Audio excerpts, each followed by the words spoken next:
આજે મેં સોશિયલ મીડિયાના માધ્યમથી મારા મતદારો, મારા શુભેચ્છકો પાસેથી ચૂંટણી લડવા માટેનું ફંડ માંગ્યું છે। મારા મતદારોને મેં અપીલ કરી છે કે મને વોટની સાથે નોટ આપો। કેન્દ્ર સરકારે કોંગ્રેસ પાર્ટીના ખાતાઓ સીઝ કર્યા છે। ચૂંટણી માટેની જરૂરી વ્યવસ્થા માટેનું ફંડ પણ અમારી પાસે નથી। ત્યારે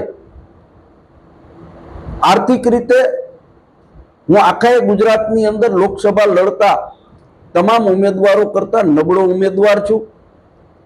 મતદારોનો સાથ છે, પરંતુ ચૂંટણી વ્યવસ્થા માટે જે જરૂરી ફંડ છે એ ફંડનો મારી પાસે અભાવ હોય મેં આજે મારા મતદારો પાસે વોટ અને નોટની માગણી કરી છે અને મને સારો એવો પ્રતિભાવ લોકો તરફથી મળી રહ્યો છે। મને વિશ્વાસ છે કે ચૂંટણી